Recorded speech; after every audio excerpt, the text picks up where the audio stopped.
Hi గారు, welcome to our channel. ప్రస్తుతం మనతో పాటు దాము బాలాజీ గారు సీనియర్ జర్నలిస్ట్ ఉన్నారు. వాటితో ఒకసారి మాట్లాడదాం. సార్ నమస్కారం. సార్ నమస్తే.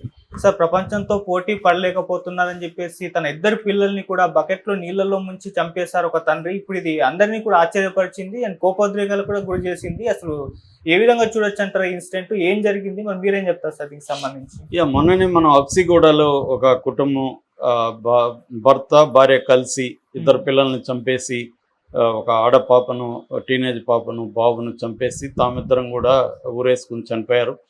అది కలిచివేసింది. ఇప్పుడు అంతకంటే ఇది ఘోరమైన సంఘటనగా చెప్పుకోవచ్చు. కాకినాడలో ఒక తండ్రి తన ఇద్దరు బిడ్డల్ని మగపిల్లల్ని దారుణంగా చంపేశాడు. అసలు ఇది ఎలా జరిగింది, ఎందుకు జరిగింది, దీని వెనుక ఏ రకమైన కారణాలు పనిచేస్తున్నాయి అనేది మనం చూద్దాం. ఇతని పేరు చంద్రకిషోర్, ఇతను భార్య పేరు తనూజ. వీళ్ళకు ఇద్దరు పిల్లలు. జోషిత్ అనే అబ్బాయికి 7 ఏళ్ళు, నిఖిల్ అనే అబ్బాయికి 6 ఏళ్ళు. ఇద్దరు కూడా 1వ క్లాసు 2వ క్లాసు వాళ్ళు చదువుకుంటున్నారు. సో ఇతను తాడేపల్లిగూడెంలో వాకలపూడి ఓఎన్జీసీలో అసిస్టెంట్ అకౌంటెంట్గా పనిచేస్తున్నాడు. నిన్న హోలీ సందర్భంగా ఫ్యామిలీని వాళ్ళ ఆఫీస్కి తీసుకెళ్ళాడు. ఆఫీస్లో హోలీ చేసుకున్నారు అందరూ. ఆ తర్వాత భార్యకి ఏం చెప్పాడంటే, నేను యూనిఫాము కుట్టించడానికి పిల్లల్ని టైలర్ దగ్గరికి తీసుకెళ్తాను, నువ్వు ఇక్కడే ఉండు, నేను తీసుకొని మళ్ళీ ఇక్కడికే వస్తాను అని భార్యను నమ్మించాడు. సో ఆమె నమ్మి అక్కడే ఉన్నది. ఇతను ఆ ఇద్దరు బిడ్డల్ని ఇంటికి తీసుకొచ్చాడు. ఇంటికి తీసుకొచ్చి ఇద్దరిని తాళ్లతో కట్టేసేసాడు. ఇద్దరిని కాళ్ళు చేతులు బాగా కట్టేసి నోటికి గుడ్డ ఏదో పెట్టేశాడు అరవనేయకుండా. బకెట్ నిండికి నీళ్లు పోసి ఒక్కొక్కరిని పట్టుకొని నీళ్ళల్లో ముంచి పెట్టుకున్నాడు. వాళ్ళు ఊపిరాడకుండా గిలగిలలాడిపోయి ఇద్దరు కూడా చనిపోయారు. చనిపోయిన తర్వాత తాను ఒక నోటు రాశాడు. నోటు రాసి తను కూడా ఆత్మహత్య చేసుకొని చనిపోయాడు. సో ఈమె భార్య ఎంతసేపటికి భర్త రాలేదు, ఫోన్ చేస్తే తీయట్లేదు అని చెప్పి వాళ్ళ ఆఫీసులో ఎవరినో తోడు తీసుకొని డ్రాప్ చేయించుకుని ఇక్కడికి వచ్చింది. ఇంట్లో చూస్తే ఈ ఘోరమైన దృశ్యం ఆమె కంటపడింది. ఆమె కుప్పకూలిపోయింది.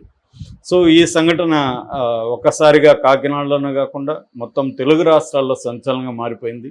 ఎందుకు ఇతను ఇంత ఘోరంగా చేశాడు అనుకున్నప్పుడు ఆ సూసైడ్ నోటు మనకు సమాధానం చెప్తుంది. ఆ సూసైడ్ నోట్లో ఏముందంటే, ఈ పోటీ ప్రపంచంలో నా పిల్లలు రాణించలేరు, వీళ్ళ భవిష్యత్తు అంధకారం అయిపోతుంది, నేను వీళ్ళని హింస నుంచి తప్పించడానికి చంపేస్తున్నాను అని అతను రాసిపెట్టి చనిపోయాడు. సో దీని మీద ఇప్పుడు రకరకాల వ్యాఖ్యానాలు. ఇది నిజానికి ఏంటంటే, మనం న్యూస్లో ఏమి రిపోర్ట్ అయిందో అంత సమాచారంతోనే విశ్లేషించగలం తప్ప మనం వెళ్ళి దానిని పరిశీలించి అతన్ని ఫ్రెండ్స్, భార్య, బంధువులు వీళ్ళతో అందరితో మాట్లాడి దాని మీద సమగ్రంగా మనం రీసెర్చ్ చేస్తే మన విశ్లేషణ వేరే రకంగా ఉంటుంది. కాకపోతే ఏంటంటే, ఇలాంటి సంఘటనలు అనేకం జరిగిన తర్వాత దీని మీద ఆల్రెడీ ఇలాంటి సంఘటనల మీద చాలామంది సైకలాజికల్ స్టడీ చేశారు, సోషలాజికల్ స్టడీ చేశారు. వాళ్ళ బ్యాక్గ్రౌండ్లో నుంచి నేను మాట్లాడుతున్నాను. ప్రత్యేకమైన కేసు అని కాకుండా జనరల్గా ఎందుకు ఇలాగా పేరెంట్స్ తమ బిడ్డల్ని చంపుకుంటున్నారు. ఇక్కడ ఇతను చెప్పిన కారణం ఎడ్యుకేషనల్ ప్రెజర్. అంటే పోటీ ప్రపంచం ఉంది, ఈ పోటీ ప్రపంచంలో నా బిడ్డలు పోటీ పడలేరు అని. ఇక్కడ మనకు అర్థమవలసిన అంటే, ఖచ్చితంగా ఎడ్యుకేషన్ ప్రెజర్ అనేది ఇవాళ ఉంది. నేను మా వైఫ్ కలిసి ప్లాట్ఫామ్ నెంబర్ 8 అని ఒక డాక్యుమెంటరీ ఫిల్మ్ చేశాము. ఇంట్లో నుంచి పిల్లలు పారిపోయి రైల్వే స్టేషన్లో రైలు ఎక్కి రైల్వే స్టేషన్లో దిగుతారు. వాళ్ళని రక్షించి వాళ్ళని మళ్ళీ ఇళ్ళకు పంపించే ఒక ఆర్గనైజేషన్ తరఫున మేము డాక్యుమెంటరీ తీసాం. ఆ ఆర్గనైజేషన్ పేరు సాతి. ఈ సాతి సంస్థ దాదాపు 22 రైల్వే స్టేషన్లలో అక్రాస్ ద కంట్రీ అన్ని దేశాల్లో అన్ని రాష్ట్రాల్లో పనిచేస్తారు. సో అప్పుడు నేను ఒక 3 నెలలు ట్రావెల్ చేశాను వీళ్ళతో. వాళ్ళతో మాట్లాడాము, మేము వాళ్ళని పిల్లలతో గడిపాము. ఇవన్నీ చూసినప్పుడు వాళ్ళు మొత్తం వాళ్ళ అనుభవం ఒక 20 ఏళ్ళుగా వాళ్ళు చూస్తున్నారు. కాబట్టి పిల్లలు ప్రధానంగా ఎందుకు పారిపోతున్నారు అనే కారణాలని వాళ్ళు విశ్లేషించారు. అందులో నెంబర్ 1 కారణం ఎడ్యుకేషన్ ప్రెజర్స్. 40% పిల్లలు ఎడ్యుకేషన్ ప్రెజర్ తట్టుకోలేక ఇళ్లలో పారిపోతున్నారు అనేది వాళ్ళు చెప్పిన కారణం. అలాగే మన దేశంలో దాదాపు 2 కోట్ల మంది వీధి బాలలు ఉన్నారు. ఇలాగా ఇళ్ల నుంచి పారిపోచేసిన వాళ్ళు 2 కోట్ల పైన ఉన్నారు. వీళ్ళల్లో ప్రధానంగా ప్రెజర్ అనమాట. ఈ ఎడ్యుకేషన్ ప్రెజర్ ఈ మధ్య కూడా మనం నారాయణ కాలేజీ, చైతన్య కాలేజీ, కొన్ని గవర్నమెంట్ ఇంజనీరింగ్ కాలేజీలో పిల్లలు ఆత్మహత్యలు చేసుకుని చూస్తున్నాం. నాన్న నేను చదవలేకపోతున్నాను, అమ్మ నేను మిమ్మల్ని డిసప్పాయింట్ చేస్తున్నాను, ఆత్మహత్యలు రాసి పసిపిల్లలు చనిపోతున్నారు. అంటే దీనికి కారణం ప్రధానంగా competitive spirit, education, parents expectation. ఏంటంటే ప్రైవేటైజేషన్ రావడంతో ఏమైందంటే వేళ్ళు లక్షలు ఖర్చు పెడుతుంది. ఇప్పుడు నా ఎడ్యుకేషన్ డిగ్రీ వరకు కూడా ఇంట్లో నుంచి కొన్ని వేల రూపాయలతో అయిపోయింది. అంటే మ్యాక్సిమం ఒక 10-20 వేల లోపల అయిపోయింది డిగ్రీ వరకు. ఇవాళ ఎల్కేజీకి కూడా సరిపోదు అమౌంట్. ఎల్కేజీకి కూడా లక్షలు కట్టే పరిస్థితి ఇవాళ ఉంది.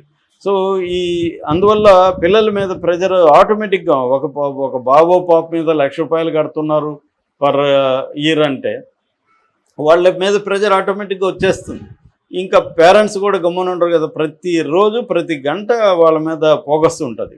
మేము డబ్బులు ఇన్వెస్ట్మెంట్ లాగా అయిపోయింది. అది ఇన్వెస్ట్మెంట్ ఎంత చేస్తున్నాము ఇది అంటే ఇది వ్యవస్థ మనకి ప్రైమరీ ఎడ్యుకేషన్ అనేది ప్రొవైడ్ చేయడంలో failure, government schools failure. Government schools కూడా ఆ మధ్య మేము కుప్పంలో ఎన్జిఓ తరఫున 32 స్కూళ్ళు మేము తిరిగాం. 5వ క్లాస్ పిల్లలకి మేము టెస్టులు పెట్టాం. మీ స్కూల్లో మీకు నచ్చిన విషయాలు, నచ్చని విషయాలు 5 రాయమని. అందరూ కూడా 95% పిల్లలు అక్షరాలు రాయలేకపోతున్నారు. తప్పులు లేకుండా 5వ క్లాస్ పిల్లలు తెలుగులో అక్షరాలు రాయలేకపోతున్నారు. అంటే 5వ క్లాస్ వరకు కూడా వాళ్ళకి టీచర్లు ఏం చెప్పారో మనకు తెలియదు, వాళ్ళకి రాదు. సో ఈ కండిషన్లో ప్రైవేట్ దీంట్లో అప్పో చేసి ప్రైవేట్ దీంట్లో చేర్పిస్తున్నారు. అక్కడ ప్రెజర్ పెరుగుతుంది. ఈ ప్రెజర్ తట్టుకోలేక పిల్లలు చాలామంది పారిపోయే వాళ్ళు ఉండొచ్చు. కొంతమంది పెద్ద పిల్లలు అయితే ఆత్మహత్యలు. తల్లిదండ్రులు కూడా వీళ్ళని భరించలేని, దీన్ని తట్టుకోలేని పరిస్థితి. పిల్లలు కానీ డల్గా ఉంటే వాళ్ళు తట్టుకోలేము. చాలాసార్లు ఎగ్జామ్ అప్పుడు నిద్ర పట్టదు పేరెంట్స్కి. ఇటువంటి ఒక సిచ్యువేషన్ అయితే ఉంది. ఆయన మీద ఈ ప్రెజర్ ఉండొచ్చు. కానీ ఇది ఒకటే కారణం కాకపోవచ్చు అనేది సైకాలజిస్టులు చెబుతున్నారు. ఎందుకంటే ఇతనిలో ఖచ్చితంగా మెంటల్ హెల్త్ ఇష్యూస్ ఉన్నాయి ఇతనికి. ఎందుకంటే ఇంత క్రూయల్గా చంపాడంటే అతనేదో ఆవేశంలో చంపింది కాదు, ఇది ప్లాన్ చేసుకొని చేశాడు. ఎందుకంటే భార్యకు అబద్ధం చెప్పాడు, టైలర్ అని తీసుకొచ్చాడు, సూసైడ్ నోట్ రాశాడు. ఒక ప్లాన్ ఇతని దీంట్లో కనిపిస్తుంది. అంటే ఇతనికి ప్రెజర్ ఉండొచ్చు, దాంతోపాటు మెంటల్ డిప్రెషన్ ఉంది అతనిలో, తన చేతగాంతనం ఉంది, తన బెటర్ స్కూల్ వాళ్ళకి ప్రొవైడ్ చేయలేకపోయే చేతగాంతనం అని తను ఫీల్ అయ్యేది ఉంది.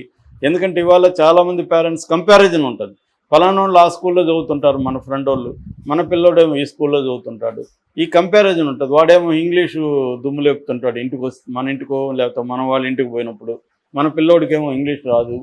ఈ కంపారిజన్లో పేరెంట్స్కి ప్రెజర్ పెరుగుతుంది, టెన్షన్ వస్తుంది. ఇది ఒక గుడ్డిగా మారిపోయింది. పిల్లల్ని ఒక ఇన్వెస్ట్మెంట్ లాగా, ఒక పెట్టుబడి పెట్టి వాళ్ళని ఒక వ్యాపారం లాగా చూడడం అనేది పేరెంట్స్కి కూడా వచ్చేసింది. అనివార్యంగా ఈ పోటీలో భాగమైపోతున్నారు. ఈ పోటీలో భాగం కావడం వల్ల ప్రెజర్ పెరుగుతుంది, అది పిల్లల మీద పడుతుంది. పిల్లలు చాలా ఇళ్లలో రెబల్గా మారిపోయి తల్లిదండ్రుల మాట వినకుండా ఘోరంగా బిహేవ్ చేస్తున్నారు. కొంతమంది మొన్న కూడా నేను ఒక పాపతో మాట్లాడితే మా అమ్మ నన్ను ప్రతి విషయంలో జడ్జి చేస్తుందని చెప్పింది. 9 ఇయర్స్. ఆ భాష ఏంటో నేను షాక్ అయ్యాను. జడ్జి చేయడం ఏంటి అది. అంటే అలాగే వాళ్ళ మీద కూడా ప్రెజరు, దానివల్ల తల్లిదండ్రుల మీద ప్రెజరు. తల్లిదండ్రులు చాలామంది మేము అసలు ఆత్మహత్య చేసుకోవాలో అనిపిస్తుంది, మా పిల్లల్ని మేము భరించలేకపోతున్నాం అని చెప్తున్న వాళ్ళు ఎక్కువ అయిపోయారు. సైకాలజిస్టుల దగ్గరికి ఎక్కువ వెళ్తున్నారు. ఈ ప్రెజర్స్ నుంచి ఇతను ఈ పని చేస్తుంటాడు. రెండోది సైకాలజిస్టులు చెప్తున్నది ఏంటంటే ఇతను ఒక పవర్లెస్ స్టేట్లో ఉన్నాడు. అంటే నేను నా పిల్లలకి మంచి ఎడ్యుకేషన్ ఇవ్వట్లేదు, మంచి స్కూల్కి ఇవ్వట్లేదు, నా దగ్గర డబ్బు లేదు. ఎందుకంటే ఇతను అసిస్టెంట్ అకౌంటెంట్ అంటే పెద్దగా ఇతనికి సంపాదన ఏమి ఉండదు. సో దీని నుంచి ఇతనికి ఒక పవర్ ఆఫ్ కంట్రోల్ అంటారు. పవర్ ఆఫ్ కంట్రోల్ అనేది కూడా కనపడుతుంది. ఈ కట్టేయడంలో, వాళ్ళని కట్టివేసి ముంచిన పద్ధతిలో ఇతను, అంటే దీన్ని విముక్తిగా అతను భావిస్తున్నాడు. చావుని విముక్తిగా, పిల్లలకి విముక్తిని కలిగిస్తున్నాను, నాకు నేను కలిగించుకుంటున్నాను. ఏది రాబోయే ప్రమాదాన్ని ఊహించుకొని. ఇప్పుడేముంటుంది, ఆ పిల్లలు ఆడుతూ పాడుతూ చదువుకునేవాళ్ళు. చదువుకోవాలని వయసు కదా అది. 7 ఏళ్ళు 6 ఏళ్ళకి ఏముంటుంది కాంపిటీషను. కానీ ఇతను రాబోయే ప్రమాదాన్ని ఊహించుకుంటున్నాడు. ఇలాంటి వాళ్ళకి సైకాలజీలో అంటే కాగ్నేటివ్ డిజార్డర్స్ అంటారు వీళ్ళని. ఈ కాగ్నేటివ్ డిజార్డర్స్లో లేని ప్రమాదాన్ని, లేకపోతే ఉన్నదానికంటే పెద్దగా ఊహించుకొని దాని నుంచి బయటపడాలని ముందుగానే ఇలాగ ఆత్మహత్యలు చేసుకునే నేచర్ చాలామందికి ఉంటుంది. ఈయనకు కూడా అది